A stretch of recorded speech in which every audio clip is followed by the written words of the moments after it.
It's May 1893 in a small village called Carmichael in Clydesdale, Scotland. And 16-year-old Grace has stolen a Clydesdale horse and is running away to England, leaving a young man standing at the kirk with a wedding ring in his pocket. This is the new play by local Scots-language theatre, the Braw Clan, and I'm heading to speak to Creative Director Claire to find out more information about the play.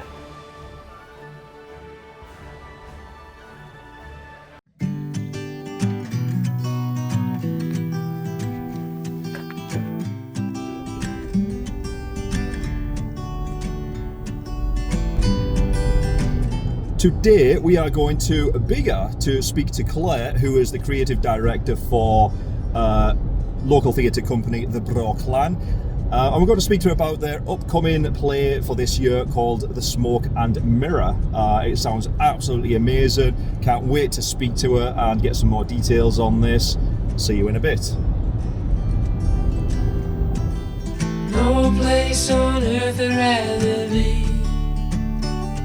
And I could try to just follow the swell, but I'll never find this anywhere else.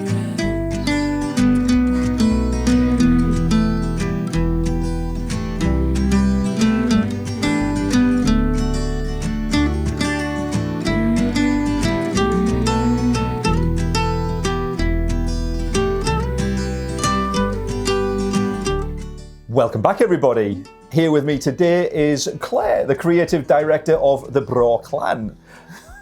Thanks for joining us, Claire. Thanks for having us over. You are welcome. Welcome to my office. So, can you tell us a little bit about the Braw Clan? Yes, so Braw Clan is the Scots-language theatre company here in Biggar, and we make new plays in the Scots language for rural audiences in Clydesdale, which is where we live, and which is part of South Lanarkshire, and for southern Scotland in general. So we've been going for a couple of years, and we are hopefully going to put on our fourth major play this September. Fourth play? Yeah. We've missed a couple, Adam. You have, yeah. Oh, yeah. You saw the last one, didn't you? We've seen the last one, The Needle Room, which was excellent. The one before that was So Long Wee Moon. Yeah. I really wanted to see that, but that was before we moved to the village, wasn't it? It must have been just before. And then before that, we had Secret Wrapped in Lead, which was our first one, about Lead Hills. Right. Is there any way we can get hold of the story for those plays? Can you buy them online or anything like that? I've got tons of the scripts. So yes, they're not available online at the moment, but we've certainly got the scripts. They've been published by Bloomsbury. You can get them anywhere that you get your books. Waterstones, Amazon, anywhere like that. They're definitely available, and it's quite a thrill to have our scripts as books in bookshops. I'm still kind of not over that. It's really exciting. Yeah. I actually went to Foyle's in London one time, and I was in the drama department, and I went, no, don't be silly, Claire, of course they won't. And I went along, and there they were. It was amazing. It was amazing. Yeah, really amazing to have that. So what drew you personally to get involved with the theatre and the Scots language? So, I'm an actor, and I grew up in Biggar. So out of everyone that works for Braw Clan as part of our founding members, I think I'm the only one that's actually originally from here. So I grew up in Biggar, and when I was a sort of teenager, sort of 16, 17, the Brownsbank Trust was very active at that time. So I don't know if you'll have been yourselves to see the McDermott House. So Hugh McDermott, who's a really important Scottish poet and writer, lived in a wee cottage just at Candy Mill on the way out of Biggar, a couple of miles away. And so he was a really important figure. And when I was a teenager, there was some money there to allow new young writers who are working in Scots to stay in his cottage. He'd passed away in the 70s, I think. But they could stay in his cottage for free. They'd be paid to work on their own writing, but also do community things and be in schools and stuff. So when I was 16, 17, I was kind of hothoused by writers like Matthew Fitt and James Robertson. So you might know James Robertson in particular from his... I think it's called The Land Lay Still. He's a huge deal for the Richard and Judy Book Club for a while. Gideon Mack. Matthew Fitt is a really important writer too. He's translated all the Harry Potter books into Scots and things like that. So at that time they were both around, and so we were at Biggar High, we were kind of exposed to loads of ideas about writing in Scots, speaking in Scots. And we ended up being in a 400-year-old Scots-language play, the oldest Scots comedy in existence. It was all in rhyming couplets. It's impossible. I think it's called Philotas. And I think the lady who adapted it and then directed it, who's my beloved teacher, Annie, I think she just didn't tell us how hard it was. It was really too hard for us. We were only 16, but so we did it. It was amazing. We also adapted the Lynn Mill stories, again at the Theatre Workshop up the road, which are these beautiful stories by Robert McClellan, a little window into Kirkfield Bank about 100 years ago. So over that period, at the end of high school, I got loads of messages around the importance of Scots. I was writing in Scots, I was speaking it, I was going to see writers, we were taken to things, taken to events, given dictionaries, given all sorts of things. And then I went to university and was really miserable for 4 years at Edinburgh. I was really unhappy, and because I wanted to be an actor. I just thought that's not something that a wee girl like me from Biggar could ever do, because there was no one in the arts around at that time that I knew of that I could sort of confide in or say that to. So although I was doing lots of amateur acting, I just didn't think that was possible. And I got to the end of my degree at Edinburgh and something seemed to click. It was around the millennium, and I guess maybe I just thought, right, I'm going to try it, see what happens. I'll apply to at the time it was called the Royal Scottish Academy of Music and Drama. They'll tell me to get stuffed and I will be able to forget this and put it to bed, and I'll go and do something else. And miraculously, they let me in. So I finished my degree in Edinburgh. Then I went to the what's now called the Scottish Conservatoire to study acting for 3 years. And so during that time, we got lessons in Scots. That's part of the curriculum. So it's almost like this sort of little silver thread in my life that appears and then disappears for a while and then comes back. And then my husband and I are both actors. We're working in telly and film and radio. And there's been a few little teeny bits of Scots here and there. And then we came back to Biggar, we opened our shop, lots of time passed. And then, so just it would be sort of 2021, 22, we heard that this chap, Martin Travers, who's Braw Clan's playwright, was thinking of doing something with all these actors that now live here. And that it was going to be in Scots. So that really set my world on fire. It was so exciting because it's something my parents do speak Scots. My grandparents really were native speakers. So like lots of folk around here. So it's something that's really deep in my life. But when you hear it, it's like this thing wakes up and wants more and more and more of that language. So getting the chance to actually perform in Scots, to make theatre in Scots, to do that for rural audiences is so thrilling. So that's kind of how I got started in it, and it's been going like a fair ever since, really. Yeah. Wow! Clearly, very, very passionate about this. I can see, and it's fascinating. Obviously, it's Scots-language theatre. I dare say most people in day-to-day life aren't exposed to Scots language. Well, it's funny because the Scottish census, the most recent census, asked people about Scots for the first time ever. So this had never been done before. And it shows that Scots is actually the second most spoken language in the country behind English. So loads of people are using Scots. They just don't necessarily identify as Scots. And there's all sorts of different, there's, very dense types of Scots. There's really old kinds. There's there's all the different ones that like the Doric, there's Glaswegian, there's Shetlandic Scots.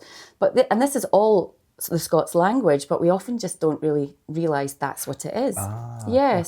So I think that's part of what works for Braw Clan. The reason that we are having the degrees of success that we are is because people come in to see the story, and because we don't bang on about, it's the Scots language and we really must look after it, and it's terribly important. We think all that, but nobody's going to turn up to get preached at. Yeah. What you turn up for is a great night out with some brilliant actors. You see a really good story that just in the event happens to be in Scots. And what we find is that because people come and enjoy the story, that thing where their ears open up, and if they have been brought up in Scotland or they've been here for a while, they often go, I've not heard that word since my granny used it, or I've not used that since I was a child myself, or whatever.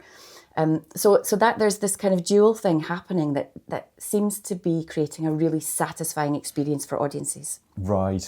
And how do you get around the accessibility in terms of, because obviously well, when Adam and I know. watched we came along to watch Did the you get Needle some Room. of it? I think because I've lived in Scotland for so long now, I got most of it. Yeah. But even then, I was sitting there quite confident, thinking, "I've got this." Yeah.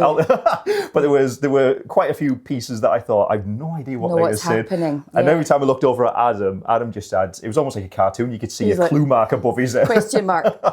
But afterwards, when I spoke to Adam, and I was like, did you get the gist of the play? And he's like, absolutely. I got what the story was about, may not have understood everything. The vocab, but I think more importantly as well, perhaps for you, Adam, because the acting was so great, Yes. that really helps as well. So So what we try and do, there's kind of two main ways that we look to make our work accessible for everyone, because whether you're a native speaker or not, you might think, I'm not sure that's for me. So what we do is the first thing is we're saying to our actors, we want you to be so comfortable, so relaxed with the Scots that you're speaking, that you really deeply understand what you're saying, but also that comes out in your body. So in a way, the actors are telling the story twice. They're telling it with their words, but they're also telling it with their bodies, which is probably what you find where you get the gist. Yep. And the second way that we look to make our work more accessible for people who aren't necessarily native speakers is by always having an English character in the play or some spoken English, which we had with the Needle Room, because Jessie and Duncan spoke in English at times. In other pieces, we've had Nancy speaking in American English. This year, we've actually got a character from Todmorden in Yorkshire who's going to. So it's almost like a little bit of a handrail for everyone. Yeah. Yes, we've got Scots, but we've also very much got a really strong strand of English through the piece, which I think those two things help just make people relax more than anything, and receive the story without getting tense about, I don't know what that. And it may well be that you don't know every single word. I don't know every single word usually. I do by the end of the rehearsal period, but we're always discovering new things. So yeah, I think that those two things seem to help people get a lot out of it. Great, fantastic. Yeah. Okay, so tell us a little bit about this play, Smoke and Mirror. I understand there are Clydesdale horses in it, because as soon as I read about it, I actually got butterflies in my tummy. I thought, this is fantastic. We've got to go and see this. Let's make this a reality. Let's make it happen. So, I'm so pleased to hear that. That's amazing. We've got butterflies about it too. So this would be our fourth big play, and we're at the stage at the moment where we're just sharing the idea with people to see if they think it's a good idea. And if they do, we're asking them to support it in a couple of different ways, so that we can then take all that and put it into the application. So this is a plan for a show that would be on in September. And it's set in 1917 in Carmichael, which is just up the road. I don't know if you've been to Carmichael. It's on the way to Lanark. And it's a wee teeny place. It's really a huge part of the history of Clydesdale horses. So there was a really important stud farm there. And if you look back, Carmichael comes up again and again. So it's set there during the First World War, and it's about a farming family. It's set on a farm. It's called Sparra Mare, and they do all sorts of farming, but the real love for this family is for Clydesdale horses. They breed the best. All of their horses are champions. They're prize winning. All of that, and so. Again, to tell you a wee bit about the story, you needed to know some background. So it's about this woman called Grace, who, when we meet her, she's 40, but when she was 16, she's grown up on this farm. She really, really understands horses, and she's supposed to be getting married to Gus, who is a champion ploughman that works for her dad. And Gus and Grace and Grace's wee sister Minnie all have that. They have horses in their blood. I will admit I do not. Maybe you know about horses more than I do. Not sure. But some people just understand horses. They have that love and that instinct and that huge amount of knowledge. That's what all three of them have. So Grace is meant to marry Gus. She's 16 years old, and he's waiting at the kirk with his wedding ring. And she takes off on her Clydesdale horse and heads for England instead. She leaves him at the altar. And she ends up at the Appleby Horse Fair, and there she meets John, who is this Yorkshireman who is a seed salesman. And we gave him that job because my granddad was a seed salesman. So there's a little, so he knows about farming and he knows about farming people, but he doesn't have that thing for horses in the same way. And they fall in love and they get married, and they have their wee boy Campbell, who is born there. And then when Grace's mum and dad pass away, they come back to Carmichael to take over the farm and to keep this great tradition of the horses going. So when we meet Grace, she's running the farm with John. Campbell is away in the trenches. He's been away for 14 months. He's only 19. He's a piper. So he's, and you might know what pipers often would go over the top first in the First World War. They would come out of the trench and go into no man's land piping. So they're terribly worried about him. He's due back from the war for his first period of leave, so he's due at Thankerton Station any minute. And his Auntie Minnie, who is helping to run the farm, goes to get him. She's an amazing character, and there's a kind of, without giving too much away, she's a suffragette, and part of her story in Smoke and Mirror is to do with a unsolved crime, a real unsolved crime that took place in Carmichael at this time. So I'm not going to say any more than that, but it's interesting, and she's quite a firebrand. So she goes to get, speaking about characters, I should also explain Smoke and Mirror. So on this farm, all the horses have been taken away by the army. They've been requisitioned. So that, again, you'll probably know from things like War Horse and other stories from this period. The horses were taken to haul tanks, to do all sorts of heavy labour. And hundreds and thousands of them were killed, obviously, in horrific circumstances. So they've had most of their horses taken away, but they still do have their plough horses, which are called Smoke and Mirror. That's why the play's called Smoke and Mirror. So anyway, Minnie goes to pick up Campbell at Thankerton Station, and who does she meet on the platform but Gus? No, who is back. way. So Grace and Gus have never laid eyes on each other in all these years. About a good best part of 20 years have passed. He's gone off and had a life as well, and he's now back. And again, without saying too much about it, it becomes clear that the reason he's back is because John, Grace's husband, John, has made a terrible mistake. He's done something that means that there's kind of a clock ticking for all of them and everything that Grace loves. She doesn't know it at the beginning of the play. It slowly unfolds. And as part of that, the consequences of this mistake that John has made, Gus is propelled back to the farm on a really dreadful mission. It's something that he can't fail. He has to succeed. He doesn't really want to do it, but he's going to have to do it. And so he's coming back to the farm, and this time Grace has nowhere to run. Oh my God. I need to know what happens. There's so much in it, and this is the first time that we've had 4 actors in one of our plays. Up to now we've only ever had 3 in our big plays. So the Needle Room and So Long Wee Moon and Secret Rapton Led, only 3. This time there's 4. So it's a bigger story overall, and it's also a slightly longer story. There'll be an interval in this one. So what I think about it is that you just fall in love with them as a family. You fall in love. There's a little more time to get to know them, and a little more space for the details of their life, but it's just like cantering, I suppose is the word, galloping towards this huge point of conflict, which is so exciting. Yeah. I can't wait. This sounds absolutely amazing. I remember when we went to see Needle Room, it was so engaging that Adam and I afterwards, when we went back home, we were still thinking about it and talking about it. We were like, what's next? What happens there? Yeah, no, it wasn't. Is there going to be a part 2? Yeah, I know. Lots of people said that, and that's the thing. It's like we could all just stay at home and watch Netflix or some TV show, something like that. And so what we think is, if we're asking for people to come out to their village hall and watch something, it should be at least as exciting and as thrilling and as like an event as what they could get elsewhere. So the difference being is that it's live and you're watching it with your friends and your neighbours, and it's in your own village hall. Because we come in and we transform it. It looks, it goes from a space that you might know from yoga or from other events, and then when you come in, there's this whole little world has been set up for you, and that's part of the excitement too, I think. Yeah. The same as Needle Room. When we walked in, we were like, wow, look at the village hall. It's converted into a Victorian style house. Yeah. No, it's amazing. And Jess, our designer, is so good at that. She's just a genius. What I loved about the Needle Room, obviously that's the only play we've been to so far, so I'm assuming it's the same for all the plays that the Braw Clan put on, is the fact that afterwards you have the opportunity to mingle with the actors and speak to them, and they're not just up there on a pedestal on the stage and you're in the audience and that's it. I think that's a huge part of it. You can ask questions and and I'll be honest, we didn't really see that coming. So when we did Secret Rapton Led and we put that application in, we're looking for every way to make that fundable, to make it easy for the people making that decision to say yes. So we're thinking, okay, let's have a Q&A with the actors and the creative team afterwards. And we didn't think about it much more than that, other than we wanted it to be good. Because as an actor myself, I've taken part in these things after shows, and they've often been terrible.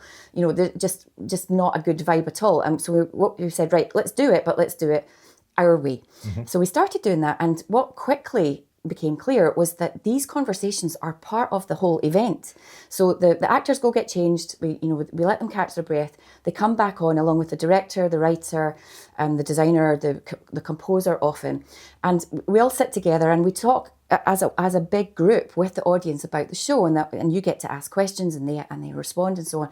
And it just seems to like finish off the evening. We get asked such interesting things. The actors are able to share what's gone into the performances, and it just becomes part of this whole satisfying evening out, where it's not like I suppose with the telly where you're like, oh, that was great, and you switch it off and you go to bed. With this, the show finishes and then it's not over. You go get a drink and then you come back and you're saying to your neighbours, I didn't, I had this or that or whatever it might be. And it's really satisfying for us, and we can see it is for audiences too from the feedback. So I think that's really, it makes it a community event, it makes it special. It's really special for us. We love the Q&As. So we'll certainly be doing that this time. And I expect there'll be loads of horse questions and horse information will be coming out of those. So what would you say are some of the challenges in getting something like this up off the ground and, from concept to making it a reality? Yeah. So obviously the huge one is actually getting it funded. So we'll apply to a major funder for this. It's a really big project. It's actually our biggest project so far. So actually getting the green light from funders is a huge part of the process, and that's one of the ways in which people can help us is by offering their support and clicking one of the buttons on the pledge page. So that's a huge part.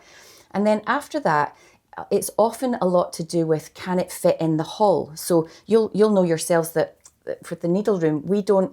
So even if we go to a village hall that has a stage, we ignore the stage.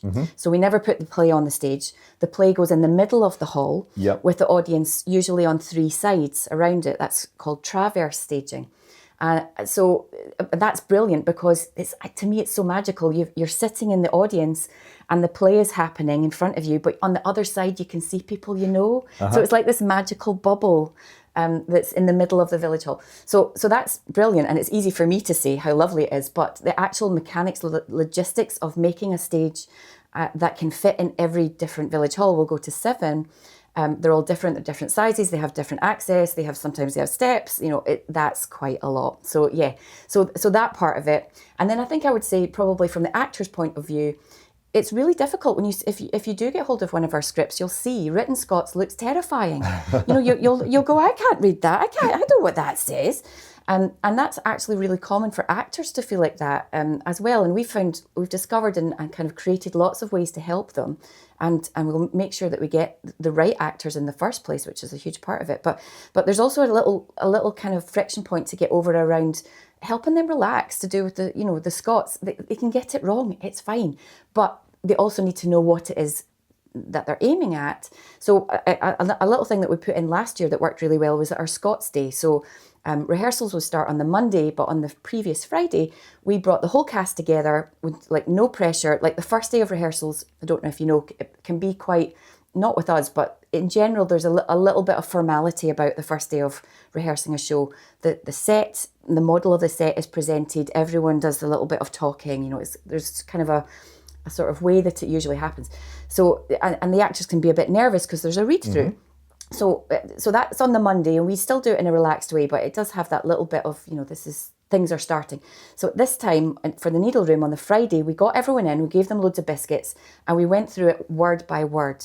And every time someone either made a mistake with the pronunciation or didn't know what it meant, we just fixed it. And so we spent all day doing that. And I think we could see that really helped.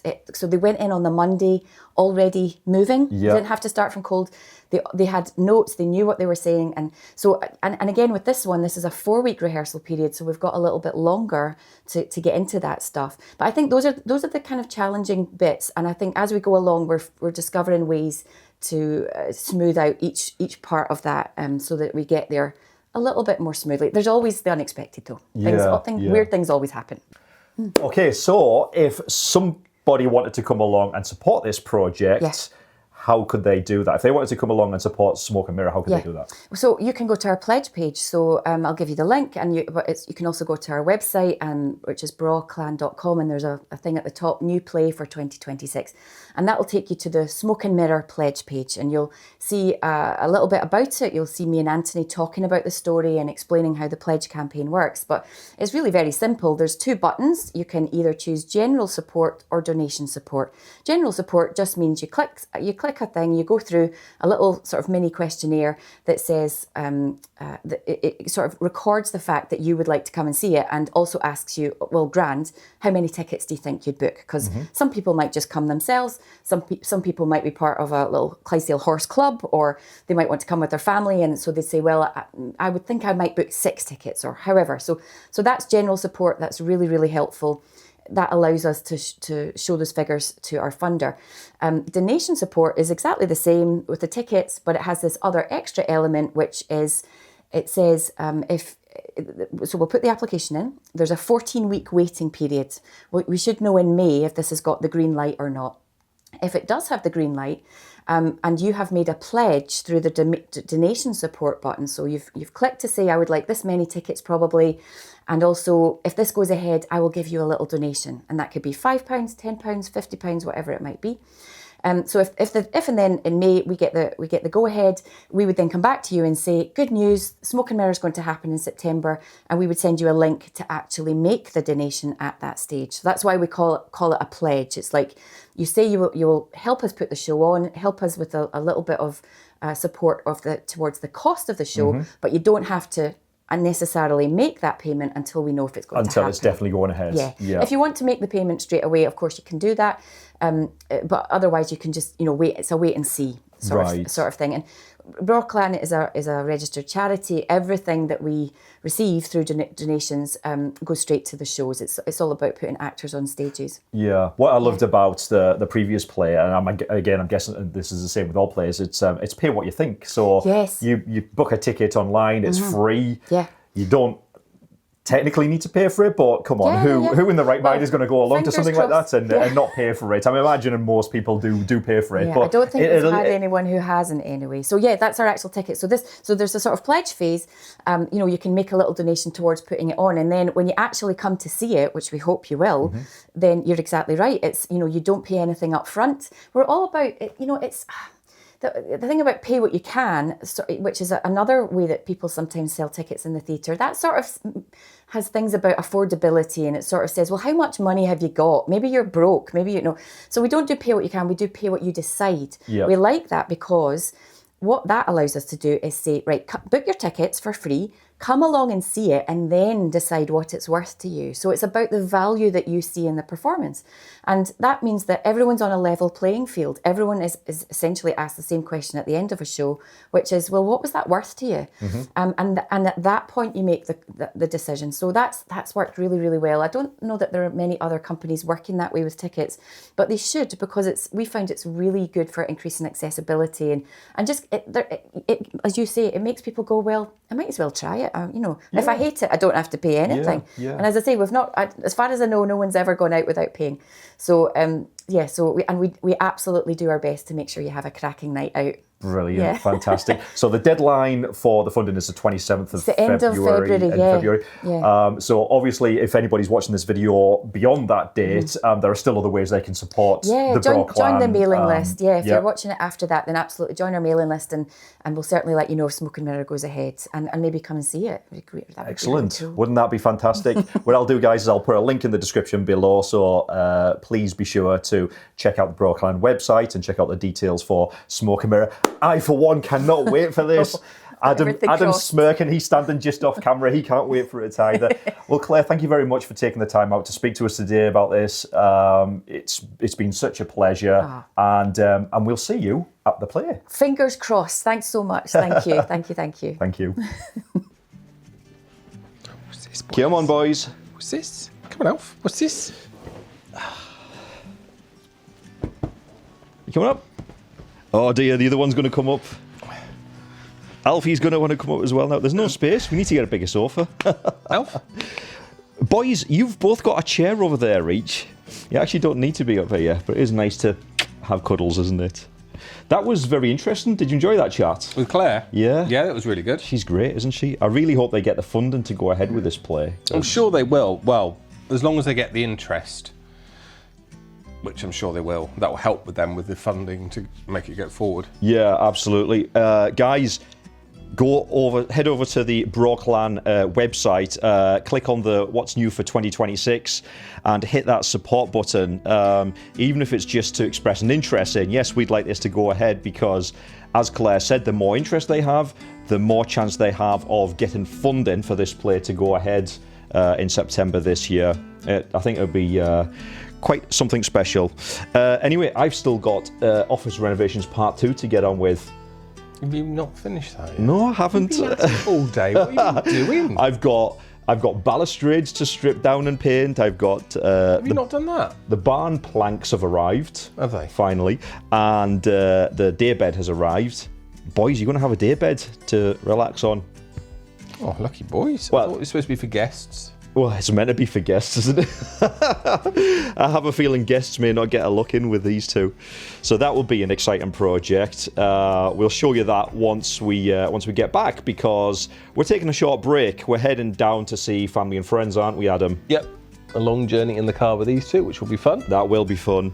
It'll be Alfie's first long journey in the car. He's only done short journeys up to now. Yeah, we're going to see family and friends who we didn't have the opportunity to see over the festive period, which seems so long ago now, doesn't it? So it'll be nice to take that break and catch up with everybody, hence why there's no video. So the four of us will catch up with you when we get back. See you next time, guys. Bye for now. Bye.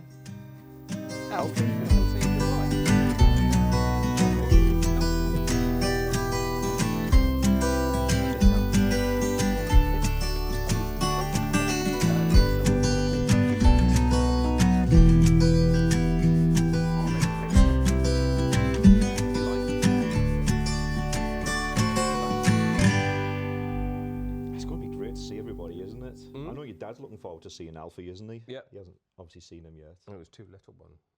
We were going to go down. Yeah, yeah.